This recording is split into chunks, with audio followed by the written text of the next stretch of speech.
Everybody wanted to be here to use that healing water. The wealthy came here for the same reason. Fell in love with the Ozarks, started building fine mansions. If you've taken the historic loop around town or taken the narrated tram ride, you go right past some of those mansions nicely restored today. Soon, most people said this was almost a perfect town, but it's lacking one thing. The only way to get here is dirt roads. They needed a train.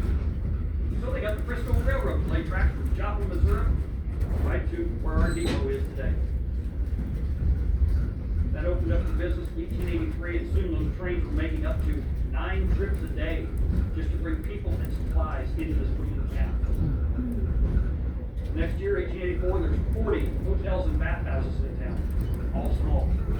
Howell Clayton decided he wanted a grand resort, so he brought over Irish stonemasons because they were the best.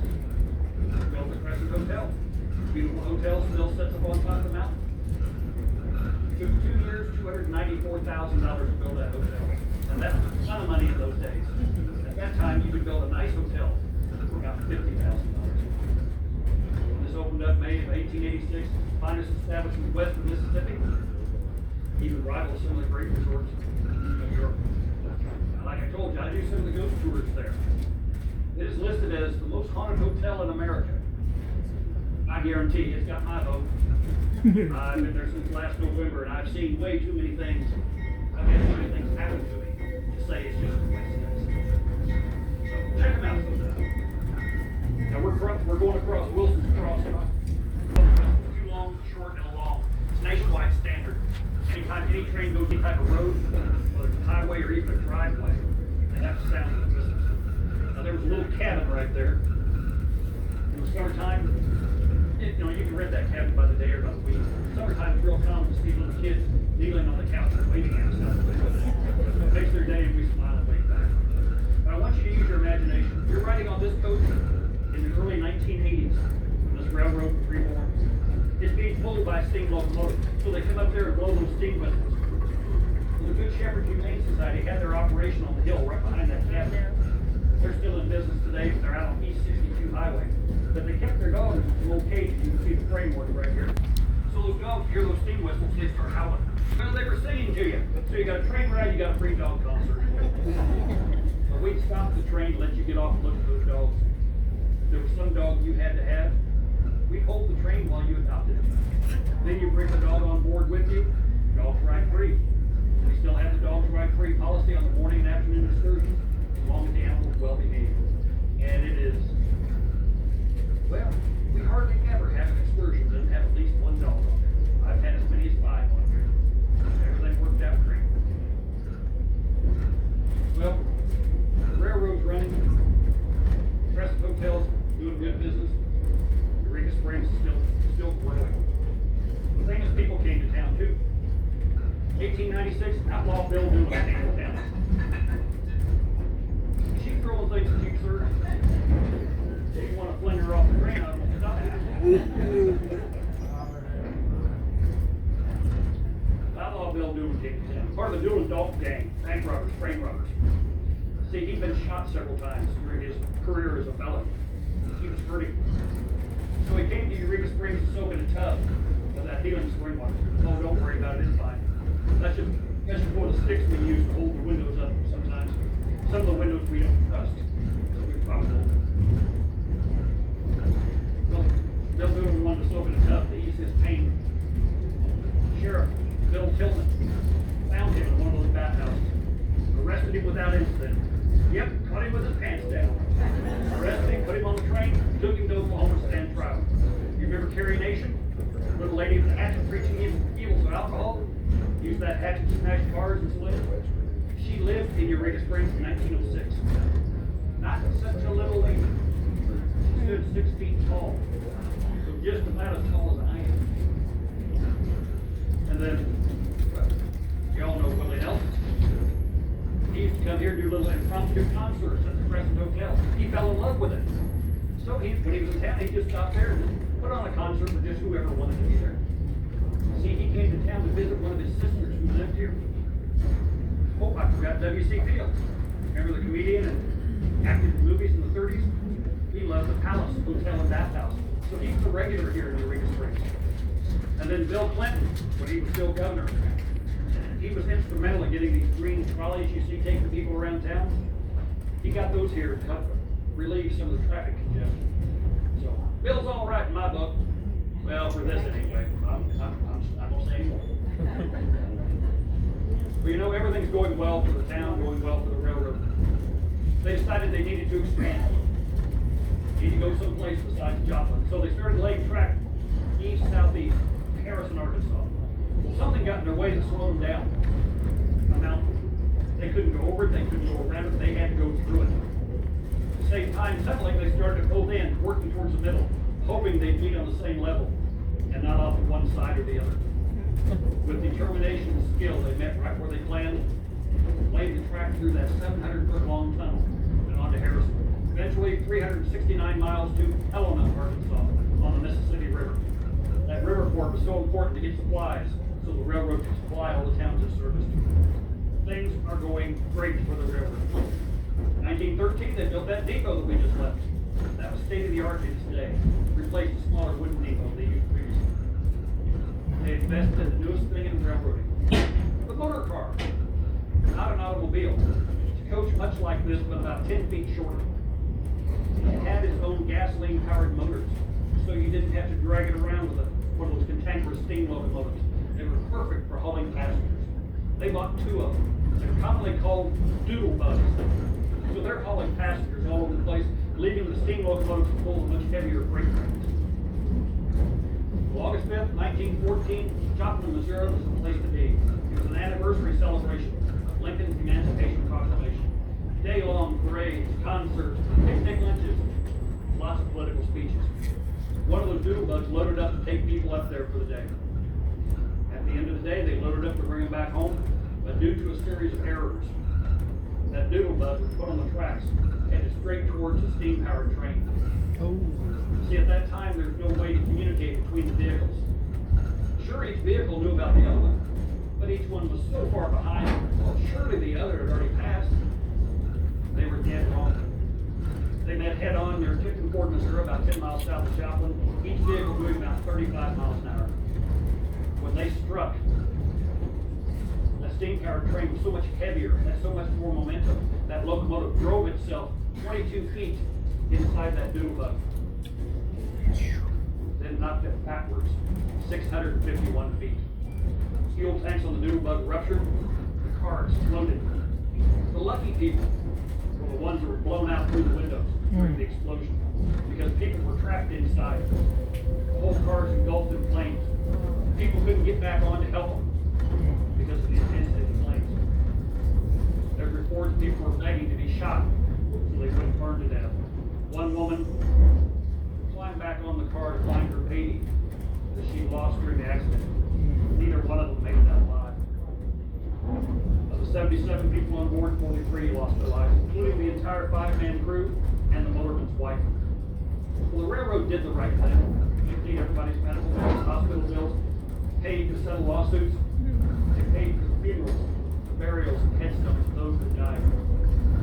In Tipton Ford, Missouri, near where this accident happened, there's a cemetery that has a big monument that tells about the accident. Some of those headstones in there simply say, unknown. Those were the people that burned to death, burned beyond recognition. People didn't carry identification like they do now. They couldn't be identified. The railroad did the best they could. The best funeral, burial, and the best headstone, even though it just said unknown. Well, this turns to the bad times for the railroad. It had all been good times before this. There's no issue or all these fees associated with this accident. The owner had to pay for them all himself. Then people were afraid to ride trains. Oh my gosh, those things get in accidents, people die. It's really, really bad times. Things were getting back to normal. 1917, World War I. When the U.S. government took over all the trains nationwide, they needed to use these trains to get men and supplies to the East Coast to support the war effort in Europe. They took the trains from India, used them and abused them. Carried heavier loads than they were designed for. They didn't do proper maintenance. When the owners got their trains back in 1920, they were in pretty bad shape. The only good thing the government had done, while they had control of the trains, they raised all the railroad workers' wages to about twice what they had been making. These railroaders loved it. The local owner said he couldn't afford to pay those wages. In fact, he flat refused to even negotiate. So 1920 started the longest rail strike in U.S. history. Lasted until 1923. The trains weren't running. People weren't happy. They couldn't go where they wanted to. They couldn't get the supplies they needed. At that time, the company headquarters was in Harrison. Some vigilantes showed up in Harrison, found the lead instigator of the strike, lynched him, hanged him by the neck from a railroad bridge just to get the strikers' attention. And it worked. They were happy to go back to work, even at the old lower wage. Those that wanted to continue the strike were run out of town. But you know, the government got involved again because of this strike, and because of the unwillingness of the owner to even negotiate. They took this railroad away from the owner, gave it to a new owner. Trains were running, people were happy. Until 1929, stock market crash. People didn't have money, couldn't afford to ride the trains to go places. They couldn't afford to buy things the train might deliver. Bad times. 1935, Frank Kelp, Wichita Falls, Texas, very wealthy man, had 2 railroads down there. He came up here and bought this, then invested a fortune to bring it up to his standards. Then he put his son in charge of the railroad. Frank just kind of kicked back. Wouldn't you know it, the son was killed in a car wreck. Then about a year later, Frank died, leaving the railroad to his wife and daughters. They weren't business people, and they sure weren't railroad. They made bad decisions, made bad investments, started losing money. World War II, the government took the trains again, used them and abused them. When the Kell ladies got their trains back in 1906, they were in pitiful shape, and these women were just sick of the railroad. They didn't want anything more to do with it. So they put it on the market to sell. And finally, after 3 years, in 1949, they found a buyer. The Salzburg Group from New Jersey. They bought this at a bargain price. They had great plans for the railroad. Sell it all off piece by piece. Can't sell it for useful goods, sell it for scrap. Tear out the ties, tear out the bridges. If you can't sell those timbers, burn them. The locals knew they needed a railroad, so they filed a lawsuit and won. The Salzburg Group had to invest money, bring it up to standards so they could make money. And they ran this railroad until 1960. By that time, they'd been losing money for a few years. Roads had improved, trucks were hauling freight, people weren't riding the trains to go places. They're going in their own personal cars. The railroad was losing money, so they filed for abandonment and won. So in 1961, they did what they originally wanted to do in 1949. They sold it all off, tore out the ties, tore out the bridges. They couldn't sell those timbers, they burned them. The only thing left of the railroad was just the raised rock bed and the depot. No tracks, no ties, no nothing.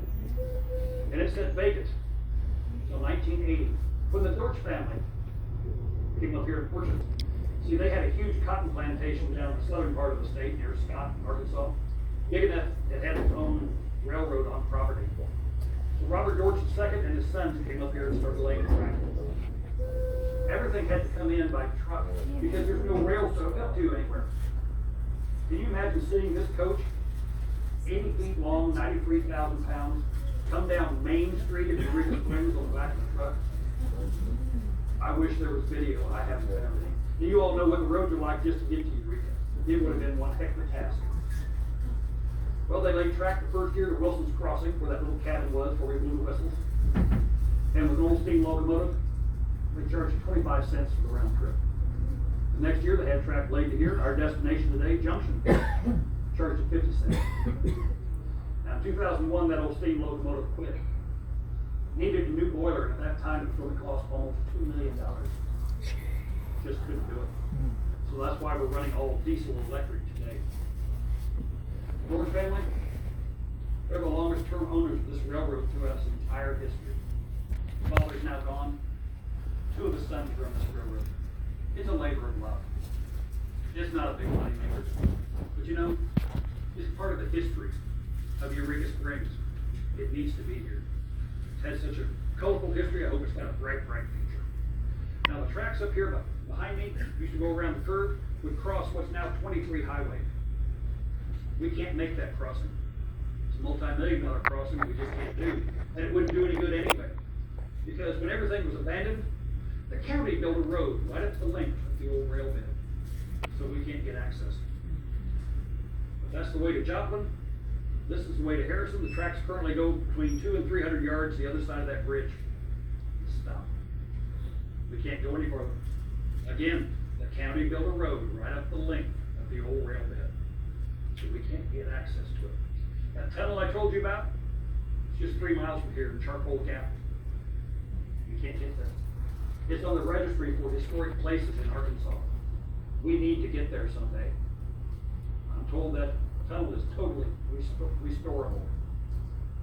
Hope I'm around long enough to see that tunnel. I want to see it. Now what we're going to do right now, I'm going to invite you to get off the train with me. If you do, you don't have to if you don't want to, but if you do, join me by those other tracks over there. And then when everybody's off the train, wants to get off of here, I'll have Harvey back the train up. Then I'll invite you to put down pennies, nickels, dimes, or quarters on the tracks that we're on right now. We'll run the train back across and you'll have a little platinum coin as a souvenir of your trip. Now, if you don't have any coins, I've got a pocket full of pennies that are donated just for this. I am more than happy to share with you because credit cards and debit cards don't work. I've seen it. Now, as I come down the aisle there, as you get off the train, on the back wall on that side, you're going to see a picture frame. It's got pictures of 2 locomotives in there. Locomotives that used to run here along these tracks way back in the day. The bottom picture shows the old number 3 locomotive coming out of that tunnel. That's the only way I've seen that tunnel. It's on private property, so, well, I guess I'm going to be a trespasser when we see. I got to see that tunnel. Well, this is Junction, Arkansas. There was never a town here. It's just where the tracks split to go to Joplin and go to Harrison. We're free to get off the train. Just please watch your step.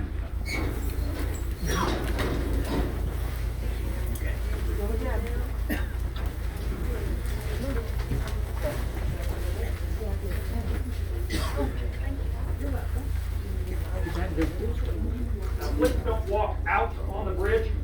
It's safe for a train. In fact, that's where our lunch and dinner trains sit. When we have the meals. It's kind of hard to eat going down the tracks when you're walking side to side. So bring you down here. We just let you sit and have a view of the creek on either side of the car. But please don't walk out there because there's nothing in between the ties. It's a straight drop down to the creek bed below. You don't want anybody hurt. And a high end you don't sit on. Well, you can if you want, but if you do, well, you're going to have another souvenir of your trip. You're going to have a black stripe across the seat of your pants that will not wipe out. Go ahead and move on over here. Everybody gets a chance to get off the train. Now, some of you may have seen that bridge before and just not recognize it. In the early 90s, Hollywood came to Arkansas. We shot a movie called Frank Jesse. Frank Jesse and Tom Wallace. Bill Paxton, who later starred in the movie Whistler. And then Randy Travis played Cole Younger, a member of their gang. One of the scenes shows this coach being pulled by the old steam locomotive coming across that bridge. And here's some 3 stars on horseback riding underneath it. And if any of you remember the old 3-part miniseries in the early 80s called The Blue and the Gray about the Civil War, had Gregory Peck, Stacy Keach, a whole host of stars. They shot some of their scenes up in our rail yard. And Bill Clinton was very instrumental in getting that part of that movie shot here in Arkansas. All the staff, all the extras, everybody was hired in the morning. They shot a long day. They were fired every night and told to come back the next morning. They'd be rehired. That way they didn't have to pay them overtime because you constantly had new employees every day. And good old Bill let that slide just to get that movie shot here in Arkansas. Nice. I want to walk on the train trip. Okay. Well, come on. And again, if anybody needs any coins, I've got a bunch up here. More than that.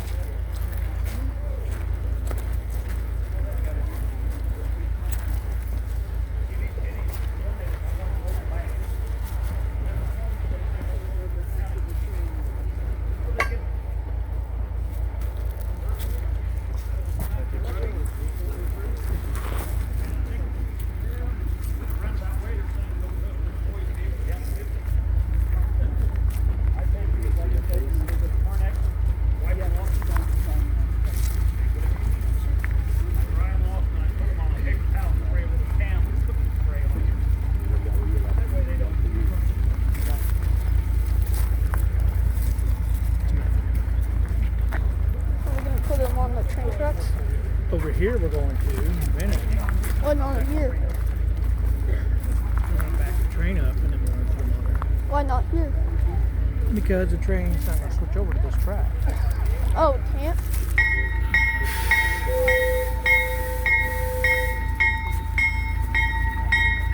He's going to back it up.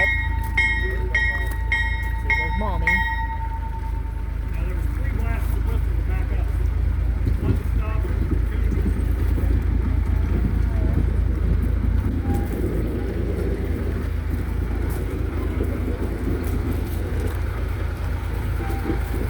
That engine is lightweight. It weighs about 50,000 pounds. Liquid weighs over 100 pounds. And that filter weighs about 93 pounds. Yeah, you're Yeah.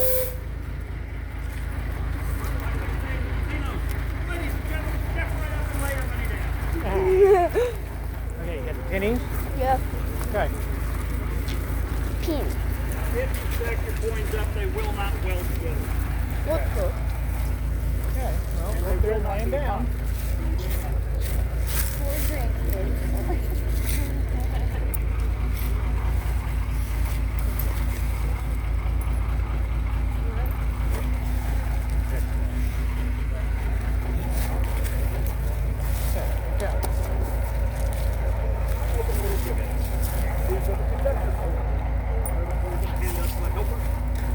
They're yelling all aboard.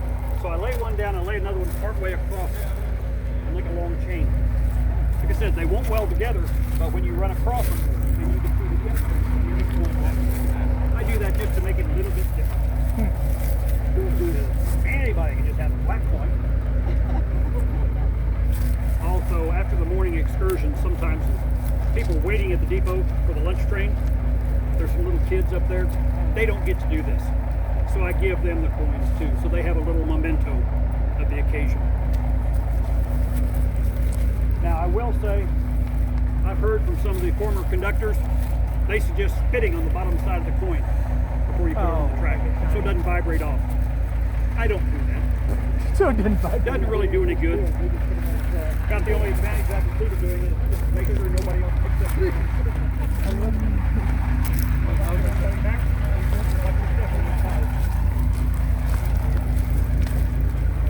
I'm kind of a stickler about being back. Had a little girl last year, about 3 years old. Just when we started to bring the train forward, she decided she wanted her pennies. So she ran to the track. We got the train stopped, no problem.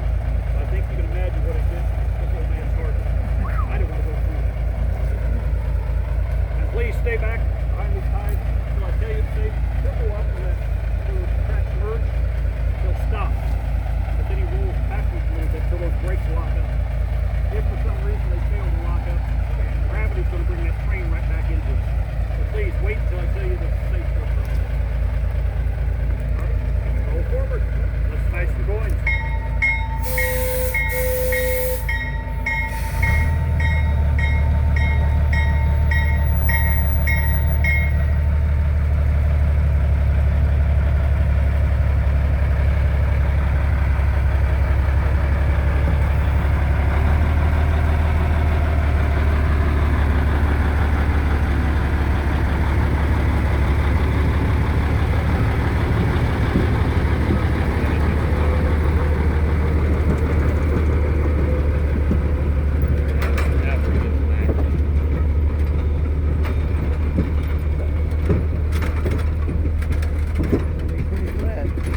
Yeah, 50,000 pounds, 93,000 pounds. Yeah.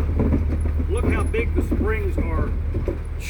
Those things. Big leaf springs, big coil springs. Well, this car's heavy. Yet I was on the coach one day, and I felt the car move. I looked, I stepped up on the right. That big and heavy. That sensitive. I could feel one person. Okay, please wait. I'm going to go out here where I can see it. We don't get a little better idea when you fully stop.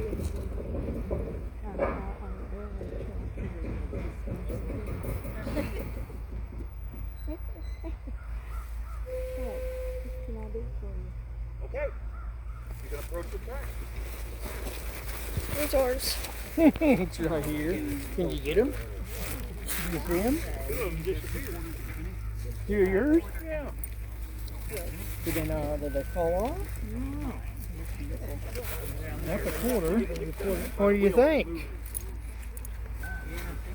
That's some flat pennies, ain't it? They're black. Yeah, from that train. Woo.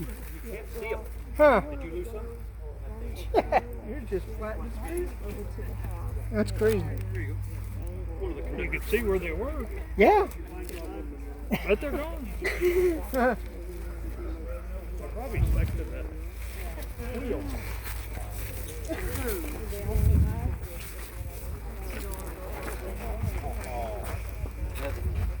I want to go over the You bridge. want to go down there? I want to to the go. bridge? Yeah, All right, we'll go down to the bridge. We can't go on to the bridge. I know. You gotta be big. You have to have big balls to go Well, no, down you here. just don't want to. You'll fall through. Yeah. How much feet is this? Of this bridge? I don't know. Couple feet. Holy.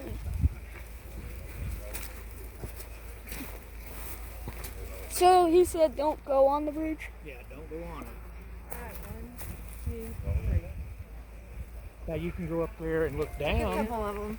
You want to do that? You can go up there and look down. See? Pretty far down, huh? That's pretty. And see, They have a you river. can look here and see there's no, so you can fall right straight through there. That would not be cool.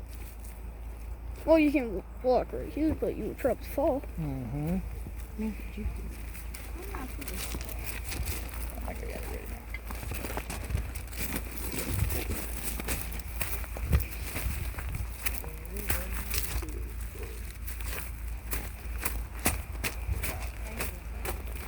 There was a stick in the ground and I was trying to pick it up.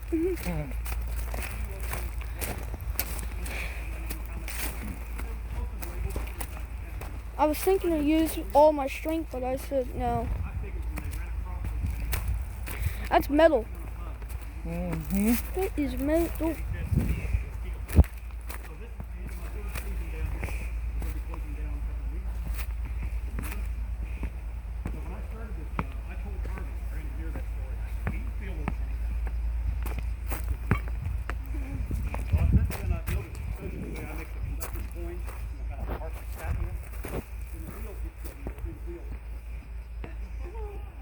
That's what he feels up in the cab. Now, please don't do this on any high-speed rail line. First of all, you're trespassing on private property. Secondly, well, you're on the tracks laying down your coins. There may be a high-speed train coming a lot faster than you ever realize. Might not end up well. Third thing, okay, you got your money down, you're standing back where you think you're safer. When high-speed trains hit these coins, sometimes it shoots them off the rails like a bullet. I've heard of a penny that's found stuck in a metal stop sign. And you know they don't put stop signs right up there. This thing flew quite a way. Still had enough force to partially bury itself in that metal sign. I think you can see that. Please don't do it. It's just not safe. Well, if I can get everybody back to home, I'm going to bring Harvey back in here. I will say 2 years ago, late in the season like this, we didn't have these ties like this, these barriers.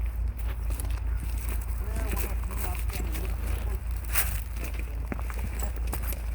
that big green beast hit me on the shoulder and took me over.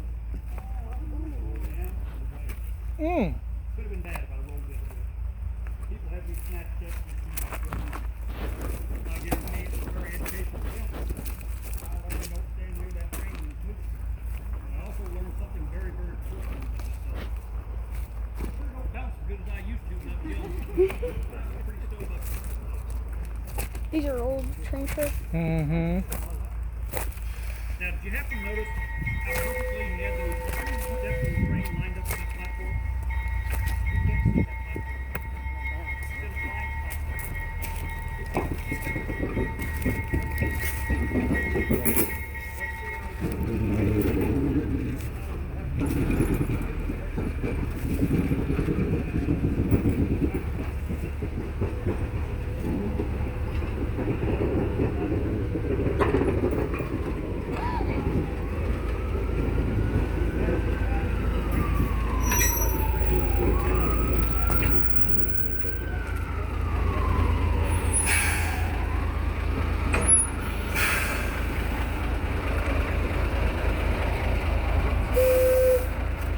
Harvey.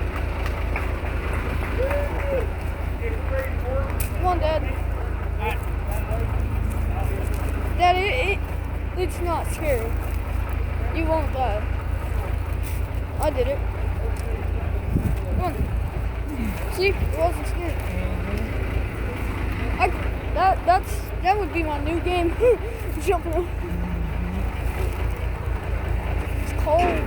Come on, hands. Yep. I wish I brought gloves.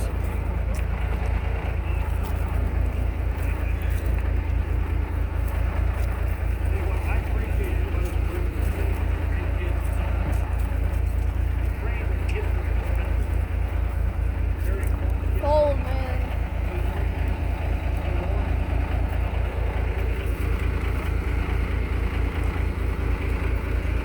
There's the bell. That's the thing.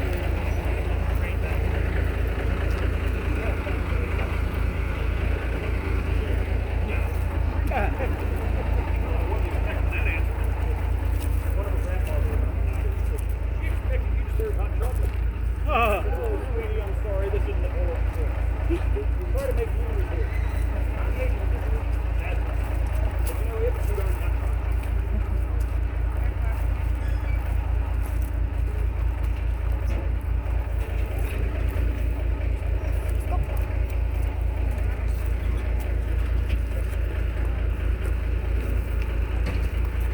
I wanted to give you one of these conductor's coins too. Can you see where the other penny was laid on top of there and the train ran across it? How about that?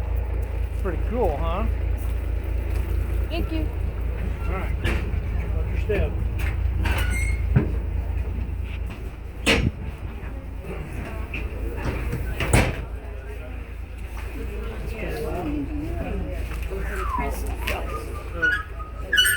Oh, I hope to sit back here.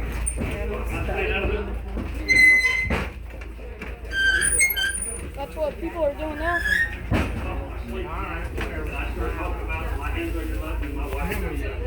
We're gonna do one seat like this.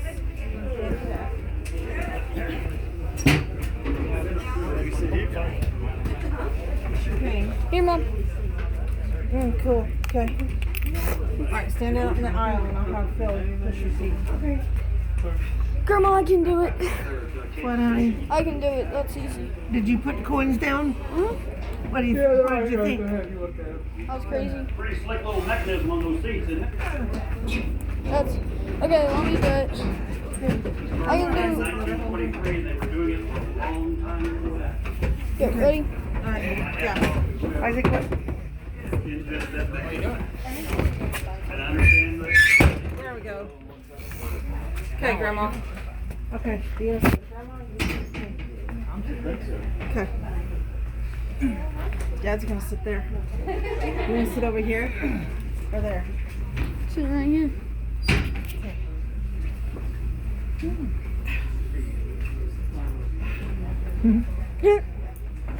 I gave you my sword. Oh, you got a quarter.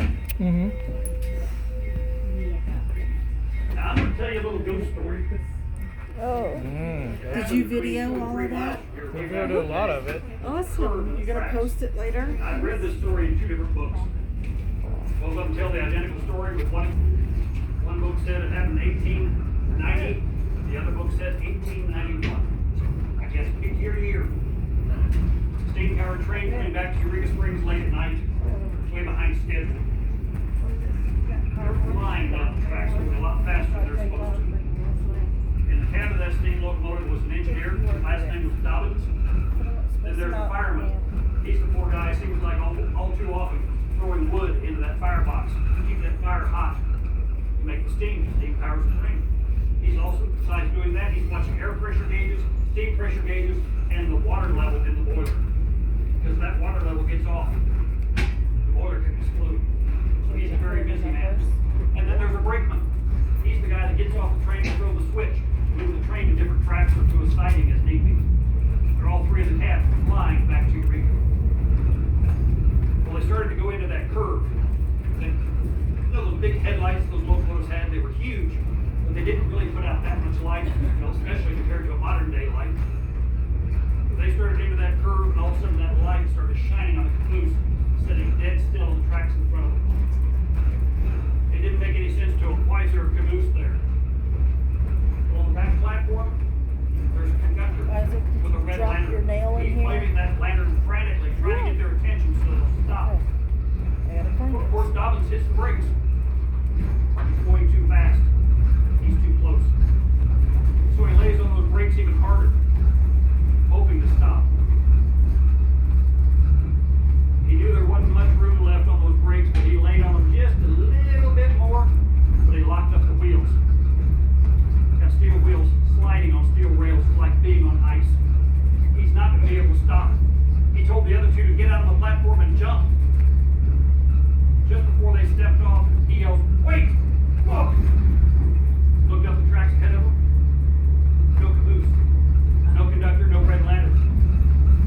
They knew what they'd seen, and now it's all gone. Well, pretty quiet trip on into Eureka while they thought about what happened. They got to the depot, they told the station master about the incident.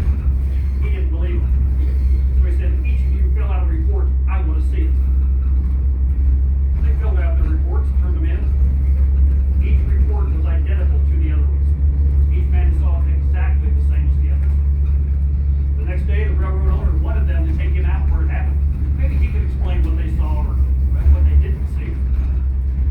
One of those men was so shaken up, he flat refused to get on any train that day and for several days after. Now, I don't know what they saw. I wasn't there.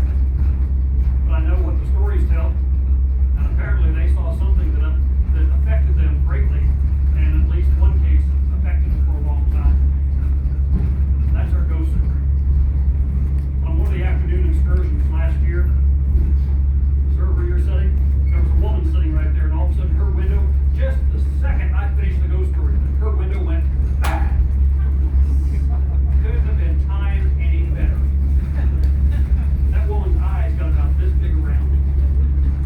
We were getting off the train, and she said, "My window went down." I said, "Yeah, I saw that." She said, "I just petted it and told it everything was going to be okay." She got into the ghost story. Well, what I'm going to do right now is I'm going to come around and take the tickets. If you would please, tear off the bottom inch and a quarter, inch and a half, and hand that to me. And if the big part of your ticket is stapled together, that's fine. I can punch 6 or 8 on that time. But I'll put 2 punches in those. The bottom One for is. trip down, one for trip back, and that big part will be yours to keep. I try to make this as authentic as I can. This coat was made in We get to keep 1923, this part part. of Rock This Island is the part Railroad. he needs. Buttons on my vest, each one says Rock Island Line. They were a Rock Island conductor's vest buttons back in the day. I found these, I had to have them. The watch chain that I used to belong to one of my grandfathers. He was born in 1888. Then this watch that I used, well, it was made in 1903. It's a Hamilton. Very special watch. Mainly because my wife gave it to me for an anniversary present to add to my collection. But it also keeps almost perfect time. What are they making today that's going to work perfectly in over 100 years? Nothing. So I appreciate the workmanship these watchmakers put into their craft. And then this punch that I use dates from the 1920s, maybe 19. And I'll save Back in the it. day, every Hold your coach had ticket. its own conductor. Each conductor had a punch, put a different design on the ticket. So that way, the railroad could know who your conductor was by the punch, in case you had a problem with your conductor. Now this one, I bought it.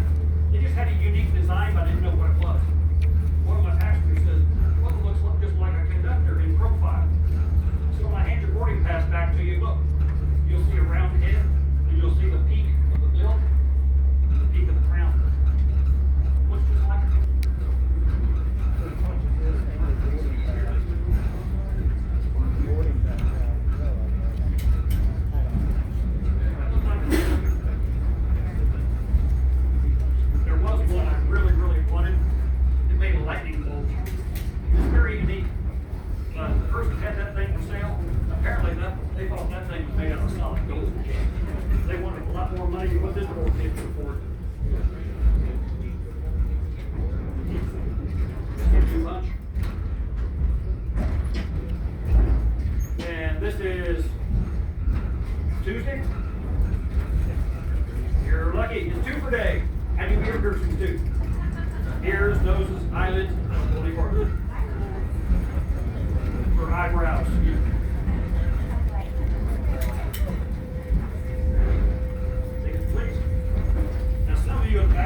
wouldn't bother you. If you've got one of those clips, you can use that if you want to, but hey, I'm gonna bother you anyway, it's just my nature. Thank you.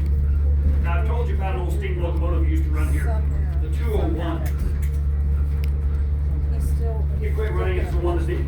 Well, that's what I'd say too if I didn't have a ticket. Yeah, somebody else has got mine, Make them off. No, the spouse or friends do it. They picked it, they can deal with it. Well, that old locomotive quit running in 2001. It's the one that needed that new boiler. So it just sat on the siding with its original tender till summer before last. Tickets, please. Thank you. Whoa. This old train makes me do the weeble wobble. And the wheels wobble, they don't fall down. I like it. If I end up in your lap, please forgive me.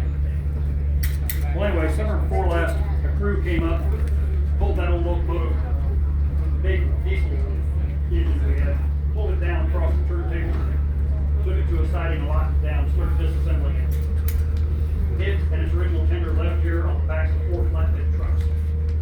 Right now, it's in Reeder, Arkansas, getting a complete cosmetic restoration.